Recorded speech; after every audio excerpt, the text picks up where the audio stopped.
So a while back, I tweeted this out that cornerback is about to become the defensive version of the running back in terms of how teams value them around the league because of the rise of the Fangio system. We're going to break that down a little bit today, get into why the Rams haven't searched for a direct Jalen Ramsey replacement, why we didn't maybe take initiative to get a Joey Porter Jr. when he was starting to fall in the draft, or Deontay Banks, who got picked at 25. Guys that were pretty highly considered to be studs coming out, and we waited till the 6th round to take a corner. Now, I think we got a great value with Tre Hodges-Tomlinson in the 6th round. I think he could potentially start for us at nickel this year, but he's not Jalen Ramsey. And we're going to talk about, based on our coverages, why we don't need a Jalen Ramsey anymore because of how we play defense. So we're going to look at our different coverages and the structure of them and why we don't need one. We'll start with man match one high coverage, which is cover one. And we'll look at one robber, which means that the weak safety is going to come down and play the rat, which means he's going to be cutting the first crosser. We've talked about some of these techniques in my past videos about our defensive philosophy. Our corners are going to be locked on the number 1. Our nickel and dime players are going to be locked on number 2. And then our middle linebacker is going to be locked on number 3, which in this 2x2 formation is the running back. So with this coverage, our corners have help to the middle of the field, because if their receiver were to run a crossing route, then they would be able to trail it from behind, because they have help from that rat who would take over the crosser, and then the corner would become the new rat in the middle of the field. So he does not have to completely shut him down on his own. Yes, he's in man coverage. He's playing that Meg technique we've talked about, man everywhere he goes, but he can have help. It's not just, this is your guy and you're one-on-one and you have to win this down. That's not what we're doing here in cover 1. Our second coverage is cover 2. Cover 2 means we're going to play zone match concepts underneath and have 2 deep safeties. 2 deep safeties means we're playing that deep half technique that we talked about in the video, where they're covering the deepest route on their half of the field. Underneath, our corners are responsible for the verticals of number 1. Number 1 receiver being the receiver closest to the sideline. Our star and our dime would be responsible for the verticals of number 2. And then the mic would be responsible for the vertical of number 3. Now, this looks like man coverage that we just drew up. However, these are just specifically pointing out who's responsible if we get 4 verticals. There are plenty of other concepts that offenses run. We could get fade out. We can get smash. We can get double slants. Those are all common cover 2 beaters or 2 high beaters. So this is only if we get all 4 receivers running vertical. There are plenty of other tags to cover 2 that will change how the underneath coverage shakes out, but that's not quite what we're going into in this video today, not the scope of what we're looking at. So what we're really looking at is the corner and why we don't need a shutdown corner like Jalen Ramsey. And cover 2 is a really good example of why. Because we have this deep half technique by the safety, we don't have to have, again, somebody that can just completely erase that player from the game plan, because our corners don't have to worry about getting beat deep here. We don't have to worry about that here because we have these deep half safeties playing over the top to both halves of the field. So our corners can be a little more free. They can play a little bit more aggressively, knowing that they have that help over the top. Cover 3 is another one high coverage like cover 1, except it is a zone match coverage, and cover 3 means that we're going to rotate to the strong side. So the way that we determine which side is the strong side is which side has the most wide receivers. If we look here, both sides have 2 vertical pass catching threats. However, because the set on the right is a tight end and a receiver, and the set on the left is 2 receivers, we would declare the strength to the left here, which is why we see our star there. The star goes to the passing strength, is what we call it, the passing strength. And cover 3 means we're going to rotate to the star. Rotate means which safety is going to come down. So the strong safety would come down. That means the free safety would rotate to the middle of the field. This specific version of cover 3 would be called 3 buzz, because the strong safety is going to come down and play like a backer, like a linebacker. He's going to play the hook in the cover 3 concept. Our corners are playing deep third techniques, which essentially, in most cases, means that they're responsible for the vertical of number 1 there. Our star and our dime would be playing curl flat, which puts them as the vertical responsibility of the number 2 receiver. Then we have our 2 hook players in our strong safety and our Mike. They would sort of funnel the vertical of the halfback, whichever way he releases to. If he were to run vertical, if he runs to the left here, the strong safety would take him. If he runs vertical to the right, then the Mike would take him. But again, looking at our help for the corners, they have help in the middle of the field just like they did with cover 1 from the middle of the field to the post safety. So one thing to note about cover 3 is we have these things called divider rules. So if we are outside the divider, if we are between the sideline and the divider there, the corner is going to try and stay high and inside of the wide receiver. Okay, we want to make the quarterback make a longer throw and throw over the corner there, or make the receiver turn around so we don't get beat deep at that point. If we get inside the divider, we have help not from the sideline like we do outside the divider. We have help from that post safety that is rotated to the middle of the field. So it's called a post safety because he's there to close the post and take that post shot away. So let's say we get a post from the X right here. As soon as he crosses that divider line, instead of being on top and inside, the corner now is going to get low and outside. So let's say we get the X over here. Now we want our corner playing low and outside because we've got the post safety over the top, got the corner low and outside. There's nowhere for that X to go if he catches the ball, and it's going to be a miracle for him if he catches the ball and it's not picked off by that post safety anyway.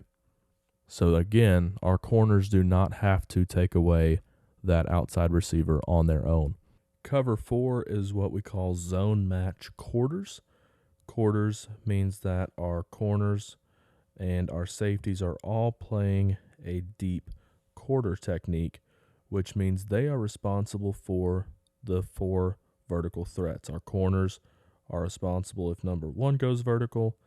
Our safeties are responsible if number 2 goes vertical. And then our nickel and dime are underneath players, and they will take, like if we get a smash concept from our tight end and our Z, if they run smash, we get a hitch corner, then we're going to make a smash call, and the dime backer will come and play that flat to play the hitch, and we'll get a 2-on-1 on the corner, which is a common 2-high beater. Now, this is primarily actually a run-stopping coverage because of being able to bring the safeties out of the roof into the run fit. So since the free safety is responsible for the tight end's vertical route, if the tight end blocks, he's not running vertical. And if he blocks, then they have 6 blockers. If we have 4 down defensive linemen and our 2 linebackers, we don't have anybody left to make the tackle on the running back if they all get blocked. So if the tight end blocks, he's not running vertical, then the free safety who's reading him is able to come and insert himself into the run fit, be the extra fitter that the offense can't block and make that tackle. Now, if they do all run vertical, if we get 4 verts, then the corners don't have help, but they're also on the outside.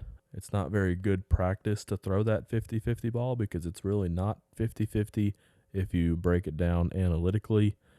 So it's not a very high percentage throw, and quarterbacks typically want to avoid that long throw to the sideline, even against that just a one-on-one corner.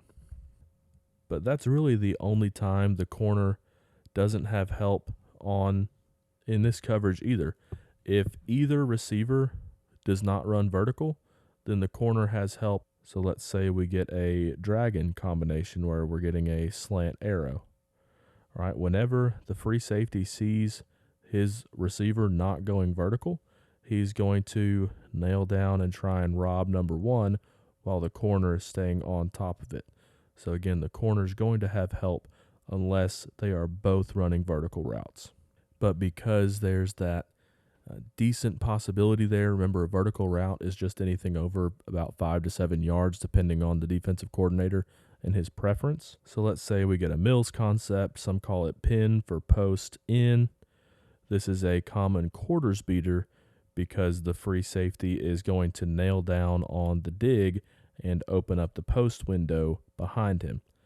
If we were playing cover 2 though, then it would be the dime's responsibility here to carry the Y vertical and play that while the free safety is just staying on top of the deepest route.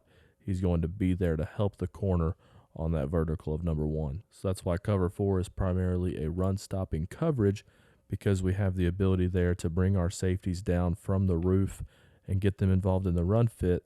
And if it's a pass, we don't like the potential of our corner having to be just one-on-one with his receiver. Cover 5 is when we get into 2 deep man match. There's a couple different versions of this that the Fangio tree uses. This is actually a lot more used in the Nick Saban, the Kirby Smart world, but we'll go over a couple that we run. We run fist, which is if you play Madden, if you run cover 2 man under, this is fist. Our corners are man on number 1, our nickel and dime are man on number 2, our Mike is man on the running back. This is just like that cover 1, except instead of having a middle of the field player and a rat player, a low hole player, we have 2 half field safeties in fist. So our corners can play really aggressively, knowing that they have that over the top help, just like they do in cover 2. Remember, cover 2 is zone match underneath. Cover 5 is still 2 deep, but it's man matching underneath. Another one that we play is pounder, and the difference with pounder is that instead of having half field safeties, we have quarter safeties, which means that they are more likely to come out of the roof and help on the run based on what number 2 does.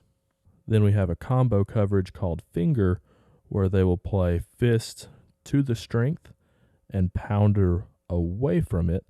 And a common thing they'll do this with is trips. So if we have trips here, we've got a 3-by-1 formation. If we're playing finger here, then we've still got our man matchups here. Our safety to the strength would be playing that fist, that half field technique, and then our safety weak would be playing that quarters technique. And remember, with quarters on the backside of trips, we make that tricks call where the free safety, the quarter safety away from the trips, can carry number 3 vertical, because what you don't like to have a lot is maybe instead of having a Y here, we have a true receiver, and having a true receiver on a linebacker and a linebacker trying to cover him if he's running vertical is not a winning business model.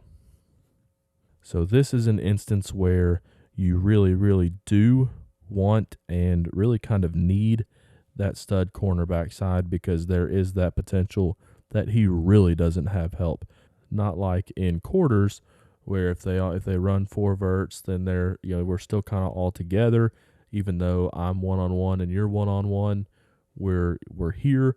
If we have that tricks call and that number 3 runs vertical, there is nobody to help the corner here if we get that fade from the X, because that free safety, that weak safety is gone. So this is a coverage I do not expect to see very much of in a post-Jalen Ramsey world. Next we have cover 6, which is cover 4 to the strength and cover 2 weak.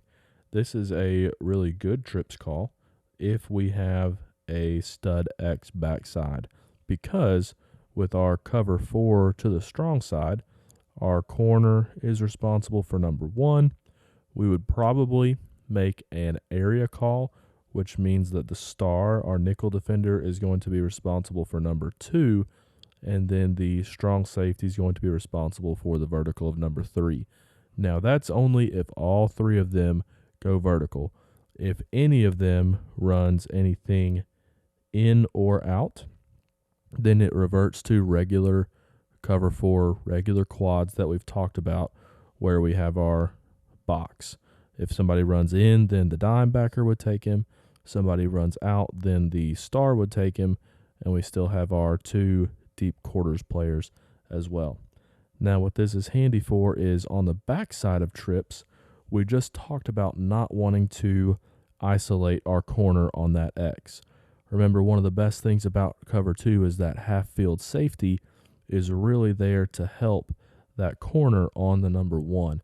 So a lot of times teams want to get into a trips formation to get you to try and bring that free safety over, like we talked about with the tricks call there, and isolate your corner on their best receiver. They'll put their best receiver at the X because they know that it takes 2 guys to stop him. Either you're going to take 2 defenders to cover the 1 and go one-on-one on the front side, or you're going to leave your corner one-on-one with their best receiver. And with how good receivers are and how rules are skewed towards offense, you don't really want to do this anymore. And offenses do this because you're going to do one of 2 things. Either your free safety, your weak safety, is going to come play that sort of tricks technique and get an extra body on the front side, thus isolating you backside like we just talked about, or you're going to take 2 defenders to cover 1, which the offense also counts as a win. This is why you see so much 3-by-1 today in the NFL. Cover 7 is man match quarters. This is not something that the Fangio system really does. I did want to make mention of it just because we're kind of going cover 1 through 9, but this is something else that you'll see a lot more of in the Nick Saban, Kirby Smart world of defense than the Vic Fangio defense. So moving on to cover 8. Cover 8 is cover 6 flipped. We're going to have cover 2 to the strong side and cover 4 away from the strength. So how this would play out here is the corner, just like in cover 2, is responsible for number 1 vertical. The apex defender, our nickel, there is responsible for the vertical of number 2. Then because we have that quarter safety backside, like we talked about with finger, we're going to have that tricks call, and he is going to be responsible for number 3's vertical release. Now, if number 3 goes out or goes in, then he's going to be playing that quarters again where he's trying to rob number 1. But if number 3 goes vertical, we are again isolated backside on the X. Now, this can play out a lot of different ways with these 3 on the front side of cover 2, but our corner has help to the strength. So one way to make sure that they're always in the right call, if they want to call some sort of cover 4 anywhere on the field, is they'll do what is called Zeus in their nickel formation. Is they'll do what they call Zeus in their sub packages. And what Zeus is they want to play cover 2 wherever the stud receiver is. If their stud receiver is the X, then they want to play cover 2 over here and cover 4 over here. If their stud is the Z, then they want to play cover 2 over here and cover 4 over here. They always want to make sure that they have a half-field safety to help out on top of the corner wherever that best receiver is. I think we'll see a lot more of Zeus because we're not just going to want to dedicate 2 defenders backside if this guy isn't worth that extra defender. If a team's putting their number 3 receiver as the X backside, it doesn't take 2 guys to cover him most of the time, and we want that extra player on the front side if that's where their best receiver is. So we make that Zeus call, and then on the field, whoever's got the green dot, whoever the signal caller is for the defense, will tell you what kind of coverage they need to be in. And again, resulting from that, the corner that needs the help, the corner that is on that stud receiver, is going to have that help from a half-field safety. So again, all this we're talking about, we're not trying to undress the corner. We're not trying to make the corner have to cover a good receiver, a great receiver, one-on-one for a hold down on his own. We don't need that island corner anymore. Lastly, we will look at cover 9, which is very similar to cover 3, except instead of that strong rotation, now we are going to rotate weak. And when we rotate weak, again, we're going to have those deep third players. Rotating weak from the passing strength means that the free safety is going to come down, again, most likely in a sky call where he's that flat force player. Strong safety is going to rotate to the middle of the field. Star is going to be the force flat player to the strong side. Then we have our 2 hook defenders in our Mike and our dime. So again, all the things the same here.